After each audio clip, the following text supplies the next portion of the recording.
तो हेलो बच्चों, हम लोगों ने 10 पार्ट इडियम्स एंड फ्रेजेस के पढ़ लिए हैं मतलब आपने समझ भी लिए होंगे, आप लोग याद भी कर रहे होंगे। मैं तो ऐसा लेकर के चल रहा हूँ कि आप लोगों को बड़ी हेल्प मिल रही है इन वीडियो से, आप लोगों को मिल ही रही होगी। आगे आने वाले एग्ज़ाम, एयरफोर्स का एग्ज़ाम है 18 से 24, उसका जो है नोटिफिकेशन था, उसके बाद पेपर आ जाएगा उसका। एयरफोर्स XY ग्रुप है, XY ग्रुप के बाद आपका NDA का पेपर है, NDA के बाद कई बच्चे जो 12th में हैं वो SSC का CHSL का फॉर्म भर सकते हैं। उसके बाद हमारा CDS है ग्रेजुएशन लेवल में, जब आप चले जाएंगे CDS के बाद आप जो है CDS के बाद आप SSC का CGL का एग्ज़ाम दे सकते हैं। बीच में अपने आप को चेक करने के लिए बैंक के एग्ज़ाम्स दे सकते हैं। तो बस बिल्कुल इस तरीके से बने रहना है। इंग्लिश से रिलेटेड आपको कोई भी दिक्कत नहीं होनी चाहिए। मैंने आपको बहुत सारी चीज़ें पढ़ाई हैं यहाँ पे, और भी हमारी वीडियोस हैं जो हमारे बेसिक से रिलेटेड हैं, बेसिक ग्रामर से related, noun, pronoun, verb, adverb, क्या इसका सिलेबस रहता है, इसके बारे में भी हम लोगों ने डिस्कस किया है। आप जाकर के बहुत सारी वीडियो हमारी चैनल पे हैं, आप जाकर के उनको देख सकते हैं, उनको व्यू कर सकते हैं कि क्या क्या चीज़ आपके लिए इन्फॉर्मेशन है। आज हम लोग दोबारा आप लोगों के सामने आए हैं एक नई इडियम्स एंड फ्रेजेस का पार्ट लेकर के। ये है हमारा पार्ट 11 पार्ट में। आइए जरा देखते हैं इनको, इडियम्स को पढ़ते हैं क्या कहना चाह रहा है। पहला इडियम्स है लेम एक्सक्यूज, क्या मतलब होता है इसका। उसके बाद है हमारे पास एट एनी रेट, इसका क्या मतलब होता है। थर्ड नंबर पे हमारे पास डेड अगेंस्ट है, क्या होता है डेड अगेंस्ट। बिग गन है हमारे पास, डेडलाइन है, बॉसम फ्रेंड है, डे इन और डे आउट है। इसकी बात करें ड्रॉप इन द ओशन है, क्रोकोडाइल टीयर्स है, बाई हुक और बाई क्रुक है। तो ये इडियम्स है हमारे पास, इजी हैं बिल्कुल भी। और कुछ ऐसे इडियम्स हैं जिनको हम लोगों ने पहले भी करा है, तो आपको ज़्यादा दिक्कत नहीं होगी। तो चलिए ज़रा इस इडियम्स की तरफ चलें। तो लेम एक्सक्यूज़ की पहले बात करें। लेम का मतलब होता है लंगड़ा जिसे कहते हैं, और एक्सक्यूज़ का मतलब होता है बहाना। तो लंगड़ा बहाना मतलब आप ये मान करके चलें कि ऐसा बहाना आप बना रहे हैं जो लंगड़ा है। लंगड़ा मतलब वो यूज़ में नहीं हो सकता, या फिर वो जेन्युइन नहीं है। आप कह सकते हैं कि जैसे मान लीजिए आपने कुछ ऐसा बहाना बना रहे हैं जो एग्जिस्ट ही नहीं करता, उसको हम लोग कहेंगे लेम एक्सक्यूज़। एट एनी रेट का मतलब होता है एट एनी कॉस्ट। कई बार क्या होता है कि हम लोग चीज़ें हमें पसंद आ जाती है, और जब हम दुकान में जाते हैं तो हम लोग उसका प्राइस नहीं पूछते हैं, हम सीधा डायरेक्ट कहते हैं कि भाई कितनी कीमत पे दोगे, है ना, या फिर कितनी रेट है, हमें वो चीज़ चाहिए बस, एट एनी कॉस्ट। उसके बाद है डेड अगेंस्ट। डेड अगेंस्ट का मतलब होता है बिल्कुल डेड हो जाना, है ना। ऐसा कुछ जैसे आपने कई मोड भी देखे होंगे, एकदम डेडली मोड जिसे कहते हैं, बिल्कुल जीरो वाला मोड, जहाँ से आप बिल्कुल सीधे जा रहे हैं, उसके बाद एकदम टर्न हो गया, यू टर्न, उसको हम लोग डेड अगेंस्ट कहेंगे।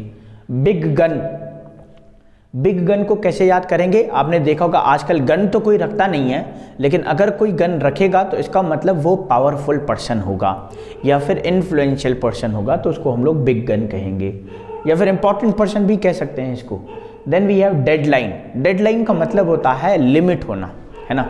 We have this deadline and we have to complete this work till 18th November. मान लीजिए ऐसा आपने कहा है, तो 18th नवंबर हमारी डेडलाइन हो गई। उसके बाद आगे चलें बॉसम फ्रेंड। बॉसम फ्रेंड याद करना बड़ा आसान है, इसका मतलब होता है बेस्ट फ्रेंड। बॉसम फ्रेंड का फ्रेंड से ही रिलेटेड है। उसके बाद करेंगे day in and day out. Day in and day out का मतलब होता है दिन और रात।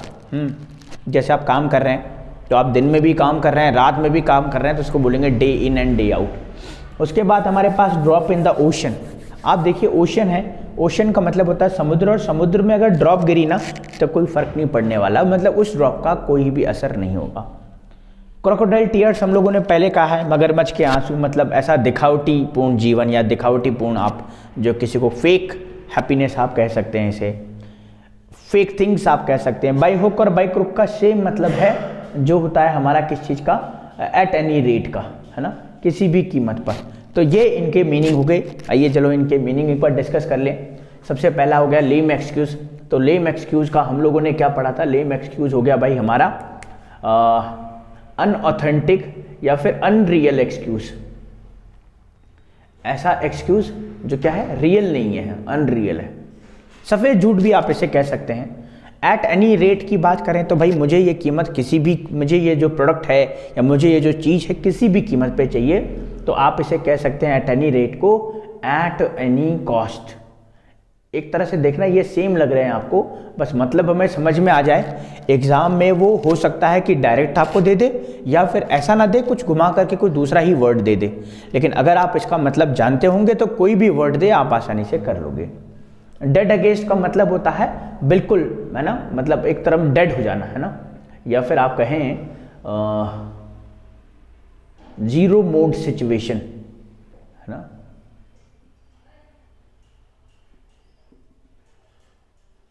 या फिर इसको इस तरीके से भी कह सकते हैं एंटायरली चेंज्ड, बिल्कुल पूरे तरीके से बदल जाना, या किसी के विरुद्ध हो जाना भी आप कह सकते हैं, एकदम अगेंस्ट हो जाना किसी के, ऐसा भी कह सकते हैं। बिग गन का मतलब आप क्या लिखेंगे? बिग गन का मतलब आप लिखेंगे इन्फ्लुएंशियल, इन्फ्लुएंशियल, या फिर आप कहेंगे इसे पावरफुल पर्सन, है ना, कि जो पावरफुल होगा वही अपने साथ गन रख सकता है, ऐसा हमारा मानना है या ऐसा हम लोग सोचते हैं। डेडलाइन का मतलब होता है लिमिट तय कर देना। अभी हमने कहा कि भाई 18 नवंबर हमारी डेडलाइन है, तो उसको हम लोग कहेंगे फिक्स द लिमिट, है ना, फिक्स द लिमिट। या फिर इसको इस तरीके से भी ले सकते हैं, जैसे हमारा एनडीए का पेपर अगर हम लोग तैयारी कर रहे हैं तो अप्रैल में जो पेपर होगा हमारा, तो अप्रैल हमारी डेडलाइन है कि अप्रैल से पहले पहले हमें सिलेबस को कंप्लीट करना है। बॉसम फ्रेंड को कैसे याद करेंगे? अभी मैंने कहा था ये फ्रेंड से रिलेटेड है, तो इसको हम लोग कहेंगे बेस्ट फ्रेंड, ठीक है जी। आगे बात करें day in and day out, तो day in and day out को हम लोग याद करेंगे रात और दिन से, है ना, रात और दिन, तो आप कह सकते हैं डे एंड नाइट। कई बार क्या होता है कि हम अपने एम पे इतना फोकस करते हैं कि हमें पता नहीं चलता है कि डे हो रहा है या नाइट हो रहा है, तो उसको बोलेंगे we are working day in and day out. हम लोग क्या कर रहे हैं? डे और नाइट दोनों तरफ काम कर रहे हैं।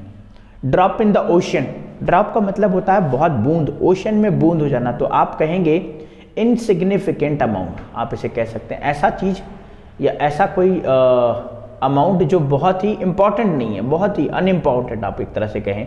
जैसे मान लीजिए आप लोगों को 1 लाख की कार लेनी है और आपने क्या किया, किसी ने आपको 10 रुपये दे दिए कि भाई 10 रुपये मेरी तरफ से आपको पैसे की ज़रूरत होगी, तो वो 10 रुपये आपके लिए ड्रॉप इन द ओशन के बराबर है। क्रोकोडाइल टीयर्स की अगर बात करें तो क्रोकोडाइल टीयर्स जो होता है उसको हम लोग कहेंगे क्या? मगरमच्छ के आंसू, तो फेक टीयर्स आप इसे कह सकते हैं, not real tears, fake tears. और इसे दिखावा भी कह सकते हैं, शो ऑफ। शो ऑफ का मतलब भी होता है ऐसा जो कि आप नहीं हैं, उसको हम लोग बोलेंगे शो ऑफ। और लास्ट हमारा है बाय हुक और बाय क्रुक, तो इससे रिलेटेड आप ये याद कर सकते हैं, कौन सा? एट एनी रेट या फिर एट एनी कॉस्ट। ये हमारे 10 इडियम्स हो गए। क्या क्या है? बिग गन है हमारे पास, डेडलाइन है, बॉसम फ्रेंड है हमारे पास, day in and day out है, drop in the ocean, crocodile tears, by hook और बाय क्रुक। तो बड़े आसान हैं, एक बार जना इनका स्क्रीनशॉट ले लें और याद करना बड़ा आसान है।